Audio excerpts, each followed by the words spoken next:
Hey, welcome to episode 55. Yes, it's my Sammy Hagar episode of Scar Bears. I'm Chris DT Gordon. It is great to have you here with me today.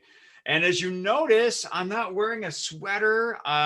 It's a little warmer now. I'm actually wearing a nice shirt. This is my Pass on Perfection and Go for Greatness shirt.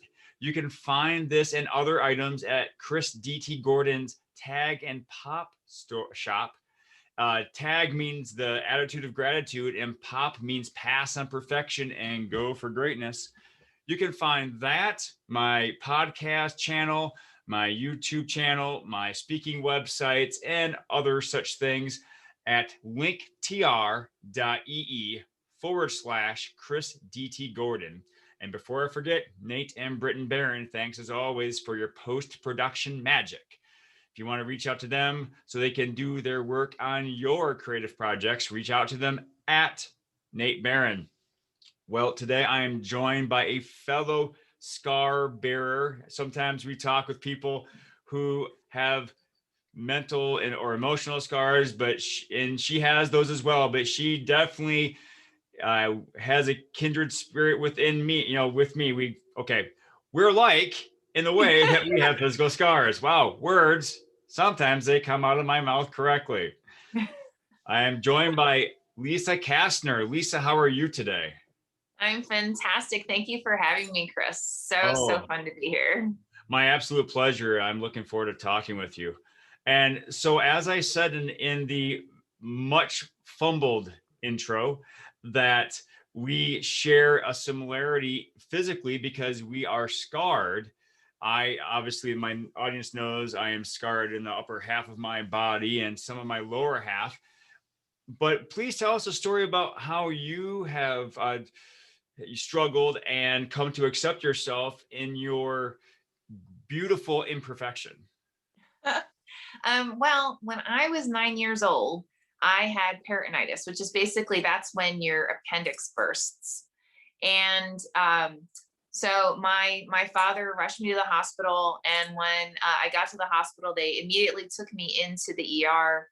I was operated on by four doctors. I think their initials, their last name spelled CAPS, CAPS. Okay.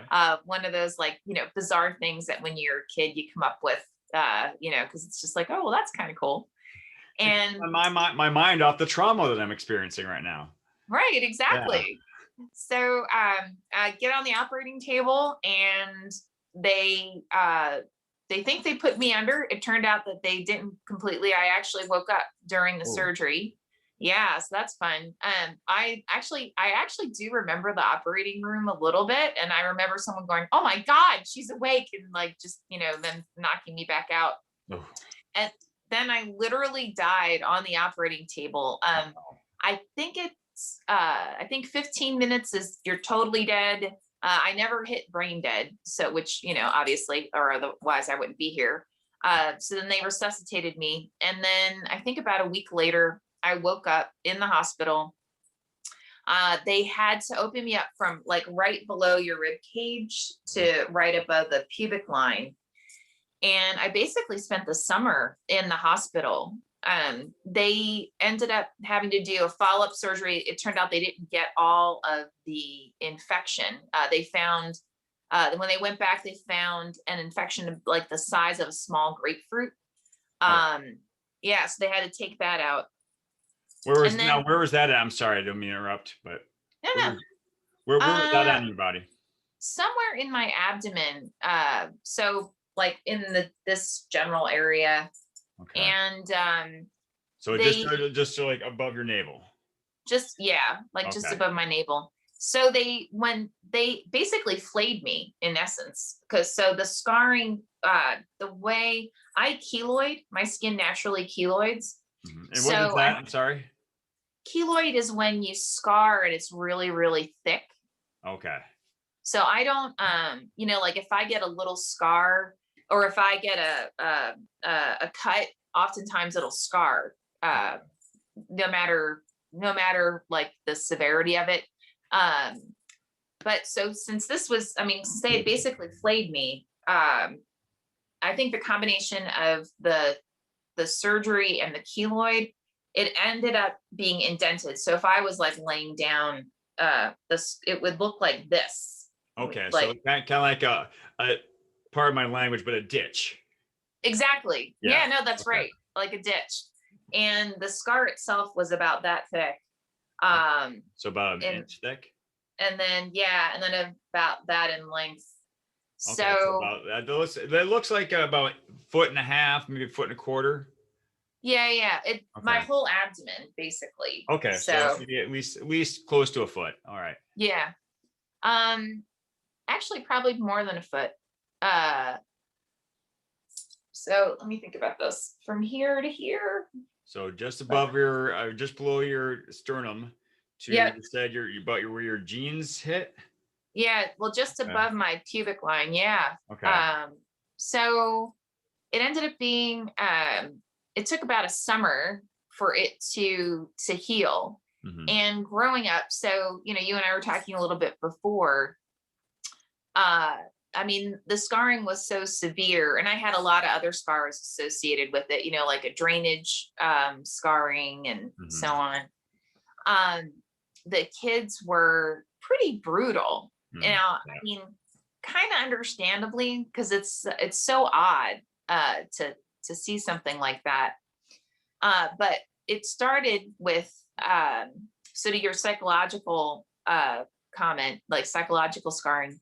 When I went back to school, some kids spread a rumor that I had been in the hospital over the summer, which was true, but that I was contagious. Oh. So parents had gone to their kids and made a moratorium. They didn't want anybody near me. Oh, geez. So you know how kids, you get in line 2 by 2. Mhm. Well, no kid in my class was allowed to actually be my partner. Did the teachers do anything to fight this, As or to resolve this?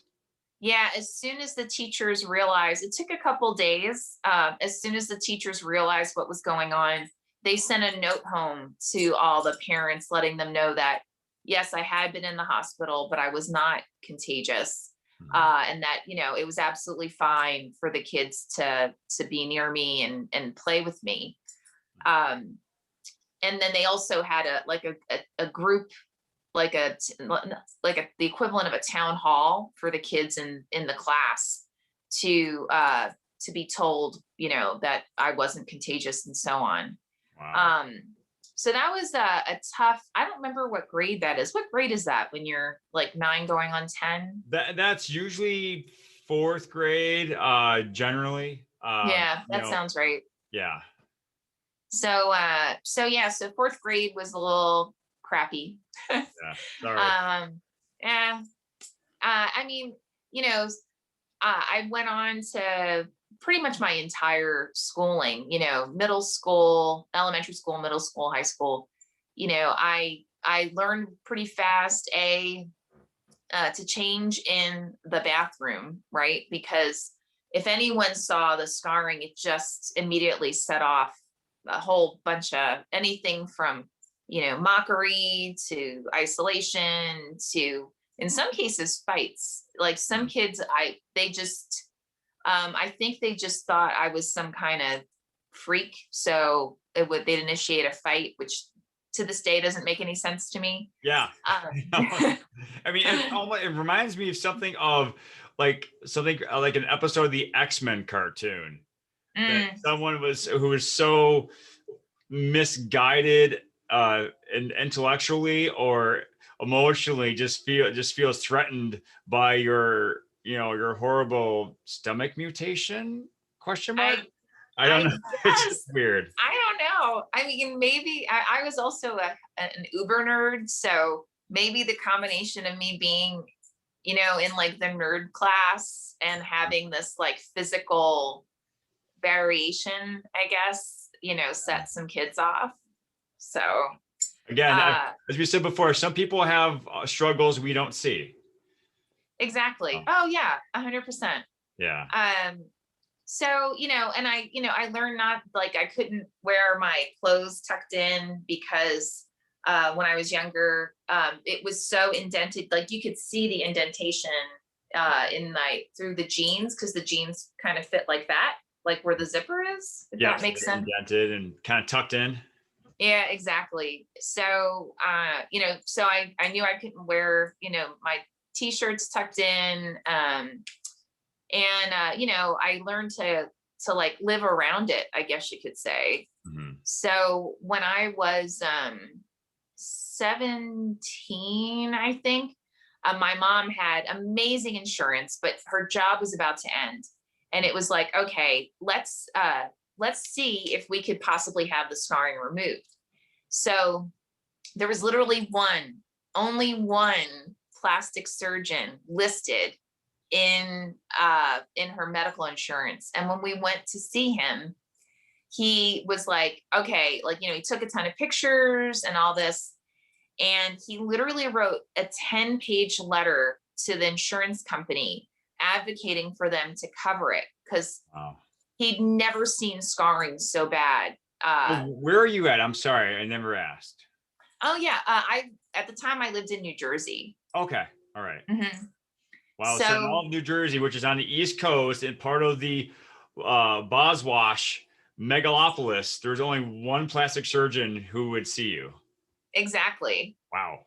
And by some miracle, the health insurance, the combination of his letter and all the pictures agreed to cover it, Mm, which was like a miracle, because it's considered like superficial surgery, because yes. what he did was, the surgery, if a woman has a child, but she has to have a cesarean, Yep. and then to have that cesarean removed, it was that surgery Okay.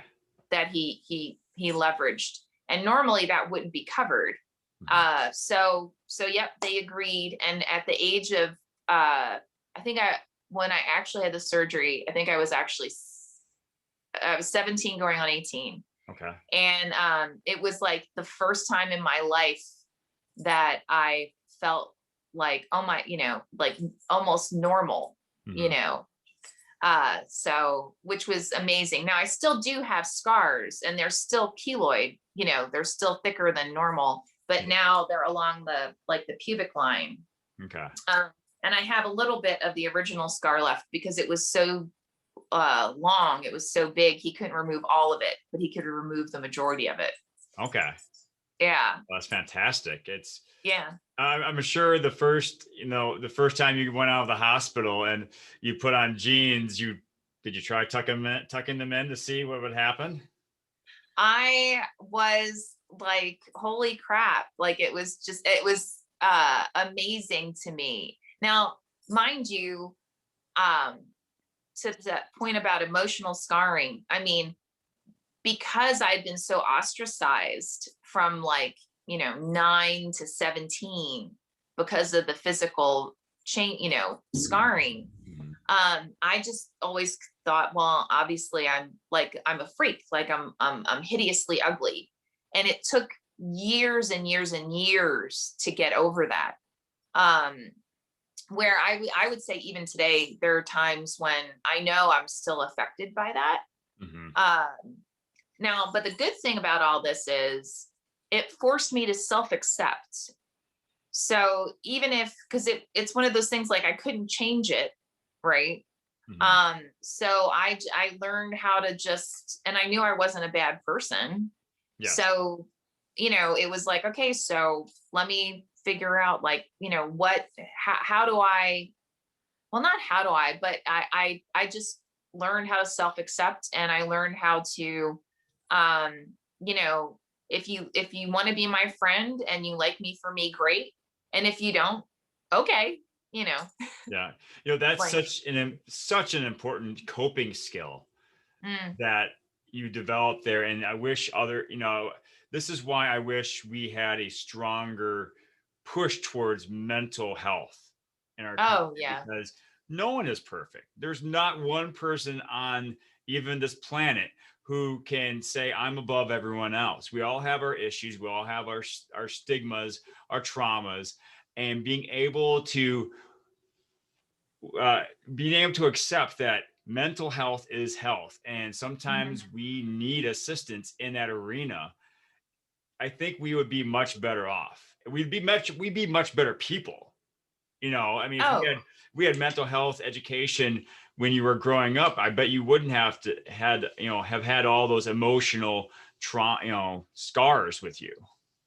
well, I mean, it's interesting because I think there's so many cases where we're so heavily impacted, not just by our immediate society, like the people around us, but, by TV and by film and by what we think is like perfect, right?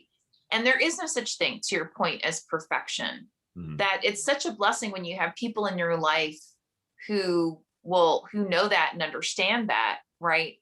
And reinforce that, you are fantastic, right? And help you to have a positive mental health, a positive outlook, because otherwise it can be absolutely painful. It can be terrifying, growing up, uh, for the smallest imperfection. Mhm. Yeah. So And I'm smiling not because of the story, but I'm smiling because you are an embodiment of one of my signature talks, Pass Imperfection, Go for Greatness. And you are doing that. And I absolutely love that you are living that credo, in your life. And so again, I wish you didn't have to go through that, but I feel, and maybe you can agree with me on this, Lisa, that it makes us so much stronger going forward in our other issues, that we just, we, like you said, we not fall upon, but we lean on that strength we had to develop to help us through our other issues later in life. oh, well, at first, thank you. That's a huge compliment. I really thank you for that. And 100%. I mean, I am actually thankful for that time because it taught me a lesson at a very young age that, focus on those things that you can control and not the things that you can't. And if you know that what you're doing is, the right thing, or you're doing it for the right reasons or for good reasons, then F them, like that's, as long as what your focus is on is your focus is for something positive, then what other people say or do or think, that's fine. They can have that, you know. Uh, You can't be ice cream. You can't please everyone. That's right. Oh, absolutely. And especially the more visible you are, right? Mhm. I mean, the more people who are aware of who you are and what you do, um, there's always going to be somebody, like I have like a weekly live podcast, or not podcast, but a live stream. It's on Facebook, Twitter, YouTube. It streams live on all forums Wednesdays at 4 p.m. Pacific time.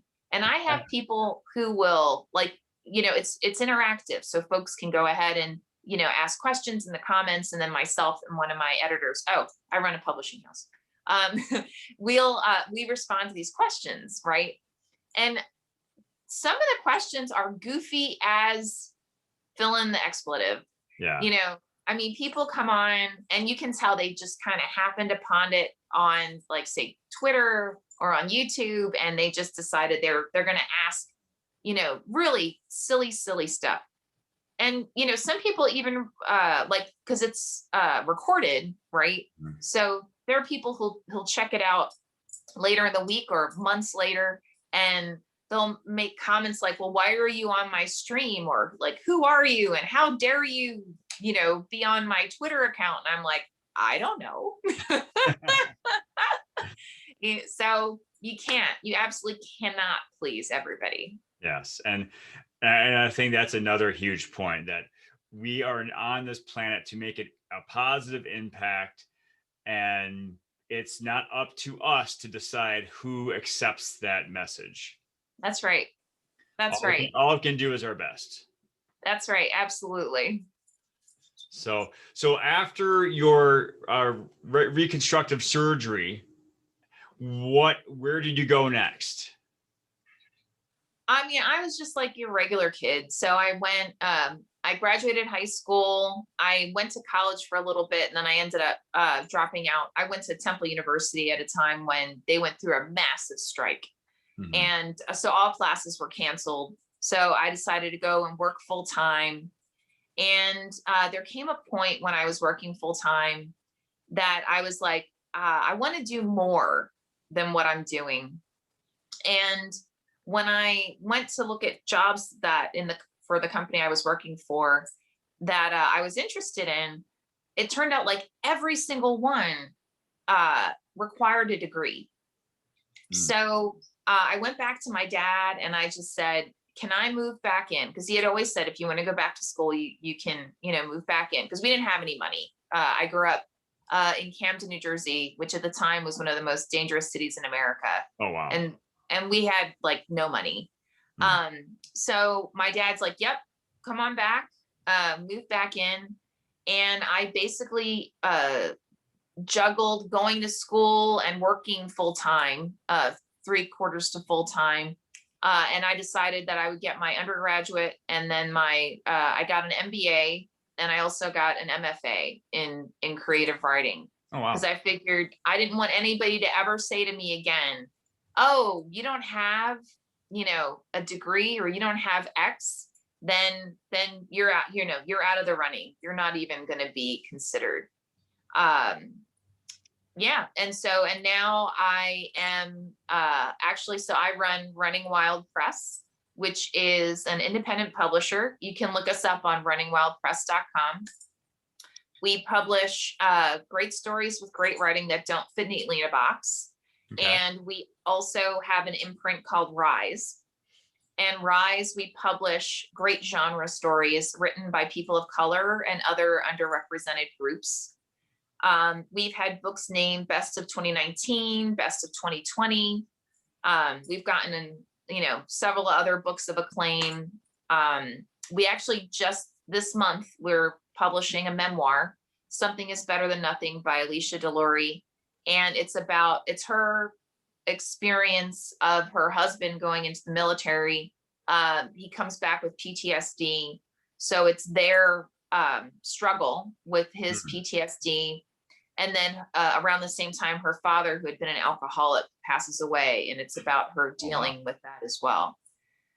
So it's actually named a book of the month by BookBub. So definitely check it out. It's a great story. So It sounds like it. And so how has your previous experience, in middle school and high school or elementary school, how does that affect you today? I know it doesn't physically, of course, but like as a publisher, as owner of a publishing company, how do those tools affect you, even say tomorrow when you go back to work, as this is a Sunday, we're recording this?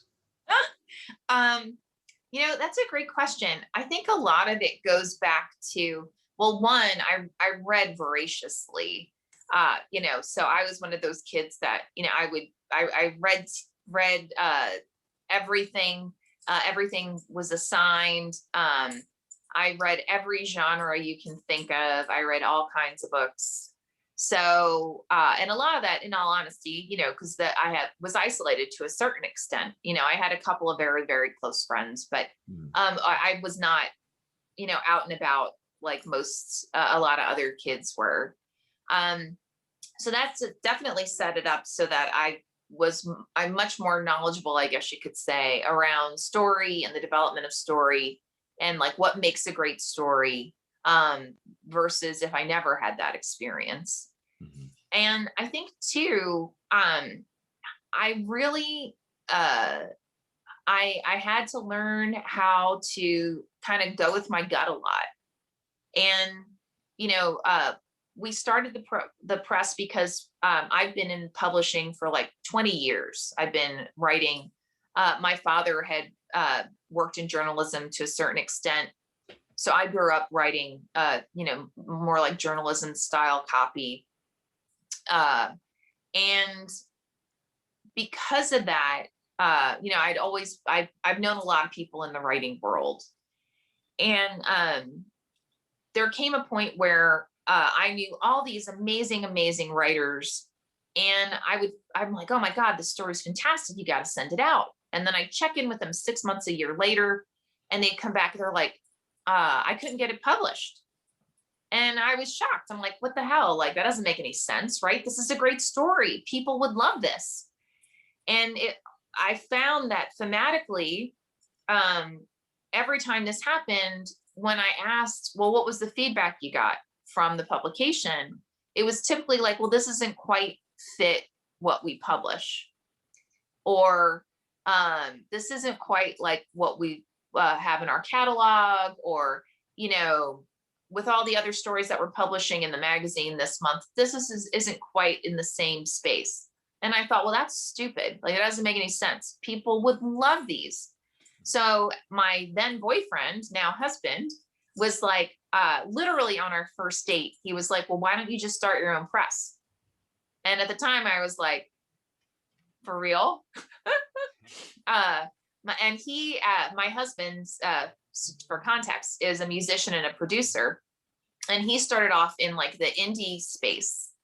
So to him, this was like a no-brainer, right? Like, well, if obviously there's a gap, then you fill it, So fast forward like 3 years, and we started the press, and the rest is history.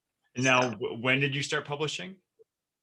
2016. So this is our 5th year. Oh, wow. Okay. Mm-hmm. Great. And so, yeah. What are some of your best sellers, so we can maybe check them out? And we want to check out all the books, but if we were to Google something, what would be something we would find from Running Wild Press? So one bestseller is by Taylor Grant. It was an Amazon bestseller, which of course means it's gonna, like, the title's gonna go right out of my head. One of the best of 2019s was Dark Corners by Ruben Teehee Hazlett. And then, which is a fantastic short story collection.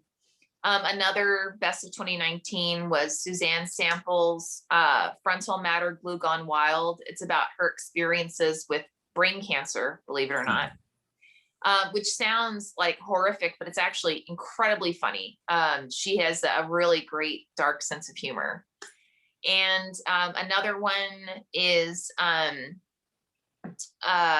Dwight Wilson. If you look up Dwight L. Wilson, so we're about to publish his 3rd short story collection called The Re-Remembered.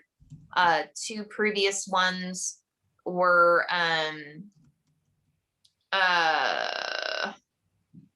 The Kidnapped. Well, yeah, so start with The Kidnapped. And that's actually, it's a historic fiction. They're short stories that are linked, and they're all based on his heritage. Yep, and I see that. I see The Resistors is another one. Yep, exactly. And it's got some modern psalms. Looks like a couple of different anthologies of those, right? Yep. Wow. Yeah, Dwight is a pastor in the Quaker faith. Okay. So he self-published the Psalms. And then Taylor Grant's, the one that was then Amazon bestseller, and Dwight's had been also Amazon bestsellers. The Many Deaths of Cole Parker, that is a lot, it's like dark fiction. Okay. And it's absolutely phenomenal. I would definitely check that out. Okay. Many Deaths of Cole Parker. I'm looking it up right now, and that's, yep. Taylor's on there. Your name's on. There's a publisher. Oh, I love the cover. Yeah. But I've been this kind of dates this episode, but I just finished watching WandaVision. Oh, no way. Yes. And what'd you think? For the most part, it was fantastic. I think I tried not to fall into the trap of fan speculation. Mm-hmm. Well, and I don't want to spoil it for anyone who hasn't watched it, but I thought it was well done. The acting was phenomenal.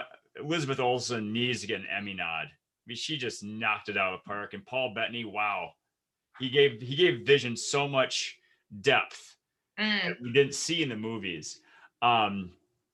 but no, I just think that this cover reminds me of it because the first two episodes, of course, are in black and white. And then once in a while, you'll see a flash of red. That's Oh. very indicative. And so seeing this cover reminds me of that. Oh, cool. Oh, awesome. Yes. I will have to check it out. Yes, please do. I mean, I don't know if you're a Marvel fan or not. I'm not sure if you can tell by my poster up there of the Ninja Turtles and Deadpool. I'm a little bit. And usually I would be wearing if it were colder, I'd be wearing a Marvel themed sweater, which is my usual garb. But no, I think you should. But no, I really am so excited to hear how well your publishing, house is going. If someone, well, first of all, Lisa, how can someone get a hold of you if they want to check out your books or learn more about you personally? Oh, sure. Just hit us up at runningwildpress.com. On Twitter, we're at runwildbooks or Lisa D. Kastner. On YouTube, you can search on Running Wild Press and you should find our channel. And on Facebook, we also have a page of Running Wild Press. And Instagram, we're running.wild.press. Okay. So if someone were to search Running Wild Press or Run Wild Books, they'll find you in some way. Oh yeah, totally. Okay. Excellent. All right. And then, so if someone wanted to take one nugget of wisdom from you today, Lisa, what would you tell them if they're struggling with their, maybe their appearance or how they felt about themselves because of that?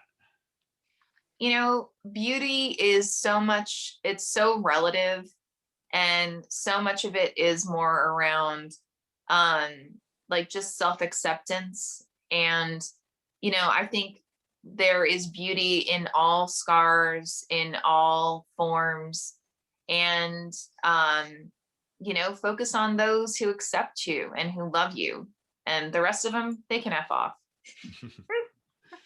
Sounds good. And so finally, my last question, Lisa, and this is a question my audience always loves to learn the answer to. What is your favorite dinosaur? My favorite dinosaur. So, oh my gosh, and I looked him up too. It's actually still exists today. It's a form of hummingbird. And I just kind of love the fact that he's still around. So what makes it a dinosaur? I have no idea. Okay, all right. You just type in smallest dinosaur, and I think you might be referring to the bee hummingbird. Yes, thank you. Yeah. I looked him up and I was like, holy moly! I had no idea that there were dinosaurs that are still roaming the planet. I just thought that was awesome.